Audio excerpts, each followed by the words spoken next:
The rebel, he came in Goz-Beida. In this time, it's the rebel in Goz-Beida. The rebels are in Goz-Beida at this time. They've taken the city of Goz-Beida, and they say that there are government forces just outside of the city of Goz-Beida who are prepared to relaunch an attack since the rebels are now holding the city.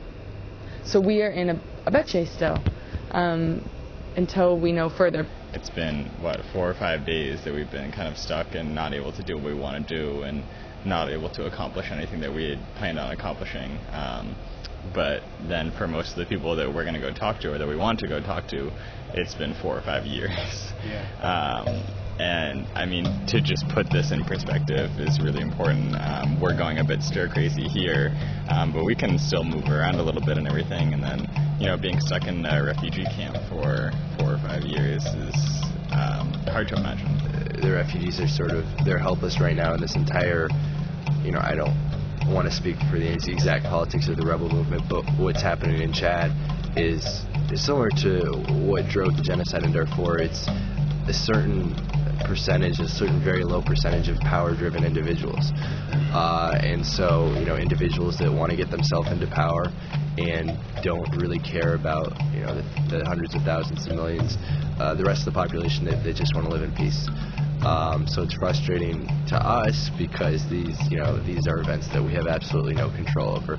But for refugees as well, the fighting in Goz-Beida is, Khan and I've never been, but it's within 10 or 15 minutes of the Jabal refugee camp. These refugees have done nothing. They fled violence to come over to Chad, and now they're seeing even more violence in Chad. We have our families back home. We have our homes. Actually, we have homes to go back to, and the refugees don't have anything. So that's another thing.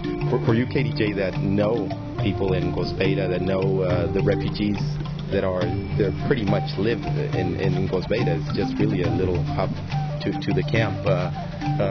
What are your feelings about what they must feel when they're hearing, again, shots and they're hearing the shelling? A lot of them must be thinking to themselves that when they originally fled, and up to about 6 months ago, it was a sure bet, a much better and a much safer journey. The journey itself was difficult, but once you crossed into Chad, you were safer than you were if you were to stay in an IDP camp in Darfur, because many of the refugees have been attacked over and over again. Once they fled the village, they've ended up in an IDP camp and then eventually make it across the border. For the women that I've met, like Amhush and Khadijah and Ashta, I can't imagine what it would be like to have the children with you that are left. So having lost already some to situations that start out with boom, boom, boom, boom, and having the bombs fall, and then the Janjaweed right in after, and hearing the gun shell, and hearing all of that again. And if I was them, I would be thinking they're coming for us again, and trying to figure out what you do.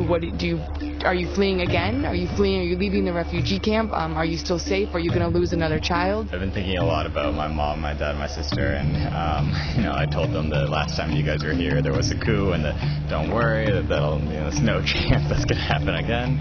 And look, there's another coup.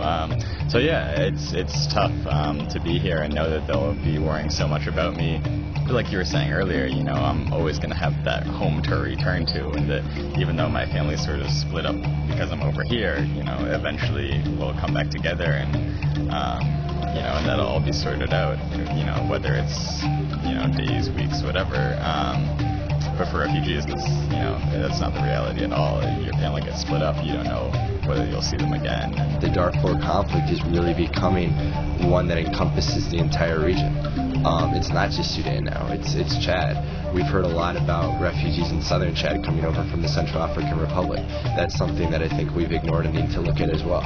And so, if anything, I think there's been a lot of activism in the States, but just from being here, we realize that there needs to be a lot more, because if not, it's not just going to be the refugees now, but there's going to be hundreds of thousands more. There's going to be other countries that are involved in this conflict. Qu'est-ce que vous voulez pour la famille?